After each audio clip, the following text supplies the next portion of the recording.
This is Love's Diary, the podcast, and I am your host, Markiva Love. But something tells me you already knew. You did, didn't you? I know you knew. Focus. Y'all here because y'all want to be in my business. And I'm going to put y'all in it. So let's go straight into the episode. You like that? Hello? You're now listening to Love's Diary. But something tells me you already knew that. You've been trying to get a bad me too. Want to turn up and brag me? Okay. Come in, get comfortable, and close the door. This is season 1, episode 4. Love don't love easy. Now, I'm not finna get messy and jump straight into my love life, y'all. Love don't love easy in more ways that are just romantic. Love don't love easy in terms of our platonic relationships either, nor in our familial ones. Let's start there. Today, we're unlocking a truth that has been writing itself over every relationship in my life. One, I'm finally ready to say out loud. Love don't love easy, y'all. It never has. Real love calls us higher. It asks us to stretch, to grow, to see ourselves more clear than we did yesterday. And scripture is always right. Love is patient. But the thing about patience and kindness is they don't form in comfort. They form in frictions. They form in choosing to show up and stay. So today we're talking about love, platonic, familial, and romantic. In all the ways that love refuses to stay shallow. If you're anything like me, then you'll understand that adulthood has been one long revelation that friendships do not run on autopilot. Childhood friendships that were once built on convenience, same class, same lunch table, or neighborhood. Adult friendships, however, they demand more, yet somewhat less, if that makes sense. They ask for intention, communication, vulnerability, and honesty. And that doesn't always feel cute. It's not talking for days or sometimes weeks, even months, but not because you guys don't care or there's not love there or that you hate one another or because you guys aren't good friends, but understanding that life happens. But they do, however, require effort, more effort than those childhood friendships. Not the heavy, draining kind, not the kind that keeps score of, well, I text you last or I called you last, but the more mindful kind. The, hey, I know that we both have lives, but I'm choosing you kind. And here's the part that nobody told us about growing up. Adult friendships also call us to be more low maintenance, not low effort. Now, that's totally different. Low maintenance, meaning that we give grace for distance. We don't internalize silence. We don't assume the worst when somebody goes quiet because adulthood has a way of stretching someone thin in ways the words can't describe. Sometimes the most loving thing we could do is hold space instead of holding offense towards one another. To say, I know life is life, and I'll still be here when you come up for air. But also, real friendships do require reciprocity, choosing each other again and again, even if the rhythm of the connection changes as we grow and mature, and our responsibilities grow as well. And I'm learning that the beauty in adult friendship is not in constant contact, but it's in constant care. And that's why love doesn't love easy, because real friendship mature with us. And maturity is work. And not everybody is ready for that. And that's okay also. But it's intentional. The word of the day might be intention. Intentionality is everything. Actually, action with intention. Because we can always mean well, but if we're not doing what we're meaning, then does it really matter what we mean if we're still hurting and offending the ones around us? I don't know. Maybe that's a conversation for another day. Moving on into family relationship. Woo! That's the first classroom where we learn both love and conflict. Family love is layered with expectations, history, misunderstanding, and sometimes unhealed wounds that we didn't create but still have to carry. The older I get, the more I realize that loving family doesn't mean that you agree with everything they do. It doesn't mean that you give unlimited access. It doesn't mean you have to shrink yourself to keep the peace. Family love asks you to navigate boundaries with wisdom, to love them deeply, but to love yourself too, to forgive, but not always allow cycles to repeat unchecked. There's a kind of love that grows when you choose to break generational habits, the kind that teaches you love from a healed place instead of a fearful one. And sometimes the most honest form of love in family is distance. Other times, and accountability. Either way, it's not really easy, but it's holy work. Because regardless if we're healing from our family or healing with them, love keeps calling us to grow and showing up emotionally and spiritually. Now, let's talk about romantic love. Before I do that, I need to take a sip of water. Not because I have so much to say about it, but it's kind of the opposite. This year, y'all, on romantic love, this year I'm throwing in the towel. Flag on the play, man down or woman down. I'm waving my white flag. Not permanently, but temporarily, and especially for the year of 2026. I'm not waving my white flag forever, just for now. This year on romantic love is extremely important to me that it ain't working. Not because I don't want it to work. I think it's because I want it to work so badly. I have to allow myself to take a step back. And where I'm at right now and where my life is calling me to be, it requires that I pour in self love. I've had moments where I traded in my peace just to feel held, even if just for the night. And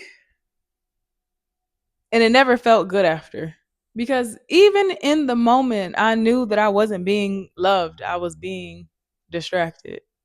And that's when I realized real love doesn't avoid the hard parts, it works through them, it moves through them. And it's not always sweet, but it's refining. Romantic love makes you choose, not the person, but the version of you that you want to be. So until then, and until God calls it to be, I'm gonna have to just go ahead and pass. I don't want to. Not only do I not want to, I can't afford another romantic relationship that takes me away from myself, physically, emotionally, spiritually, and makes me look in the mirror and question all the good qualities that I have about myself. I can't afford a romantic love that's going to set me backwards and have me having to work 10 times as hard to undo damage that relationship has created. I don't have any more overpouring into something or someone where reciprocation isn't something that's had. I feel so full and so fulfilled in my relationships that are platonic and familial that I don't think I'm taking a beat or taking a loss by withdrawing or withholding my love romantically for the right one. I don't want to have to relearn myself through failed love. I don't want to have to question my worth. I don't want to have to doubt myself because I am worth it and I am a darn good partner for any man in this life as well as the next. So, what is it that all these relationships have in common? Whether it's friends, family, or romantic, love stretches us, love matures us, and love refines us. Love asks us to show up with patience when it's inconvenient, kindness when it's uncomfortable, and courage when it feels easier to shut down. Love doesn't love easy things because easy things don't grow us. Growth is in the nitty gritty, hard, and sometimes mundane things, but it's necessary. Every relationship in our lives, good, bad, healing, breaking, is teaching us something about who we are and who we're becoming. And if we let it, love will make us more wiser, more grounded, more compassionate, and more Christ like. So that's it, y'all. That's all I have for today on Love's Diary. So as we close today's diary entry, I want to leave you all with this question. Where in your life is love asking you to grow? Is it in friendship? Is it in family? Is it in romance or even in yourself? As for me, I know it's asking me to grow in self because this year is requiring me to be extremely intentional, focused, and steadfast on my walk, not only with keeping promises to myself, but to God.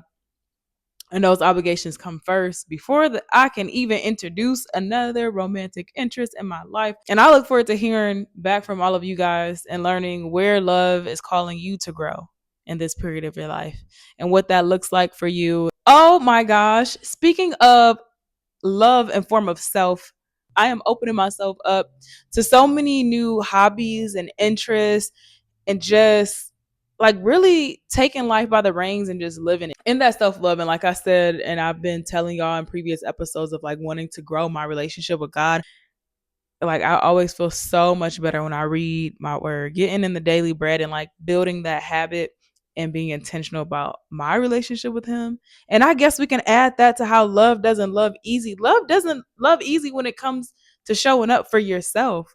I talked about how love doesn't love easy in terms of relationships with everybody else, but the most important one outside of the relationship you pursue with God is the one that you have for yourself, because how you love yourself teaches others how to love you. And I truly believe that. And I think a lot of relationships in my life were indirectly a reflection of how I felt about myself at that time. When I was dating men that were no good, it was because I wasn't feeling that great about myself. And when I look back and really like sit down and be like, where was I at him? And it's usually because it's like, you, like that's how I was feeling about me. So that's another reason why I'm like really like, my man is out there. He's great and he's wonderful. And I know that he's doing the self work. So it's only right that I show up fully and wholly and ready to give the most potent version of myself to him, but not even doing it just for him. Because if that love never comes, I have to be okay with just me. And I am, truly I am. I'm happy and I'm okay in my solitude where I have the love that I need. I have an over abundant amount of love, the overflow of love that God gives me, and I feel that presence continuously and every day, especially when I'm seeking him. He's definitely loving on me back. And then I feel it so full and heavy in my familial relationships and in my friendships as well. So yes, love has been loving on me, and it has not been easy. It took me getting banged around and beat up a little bit in love for me to take my love back and redelegate it to where it needs to go. And that within itself is healing and revolutionary. And I've been glowing more. My skin has been great. I've been drinking more water. Hair is flourishing. Like, come on. Hello. Love don't love easy, but when you love with intentionality and you love with action, when you love with action, I think intentions is one thing, but it's the action behind the intent afterwards. I can say, I want to be good to you, but if I'm being crappy to you, then do I really want to be good to you? Not too much. If I'm not figuring out how to best love you, but I'm loving you in a way that's hurting you and you're telling me that, then what does that say about my love? What does that say about me if I don't even care enough to treat you better or to learn how to love you correctly? It doesn't speak volumes of you. But anyways, thank you guys for listening and sticking around to season 1, episode 4 of Love's Diary. Love don't love easy. And I hope that after today, this makes love a little bit more easier. And if not, it makes it more palatable. It won't be easy, but it will be necessary and it'll be worth it. Until next time, love.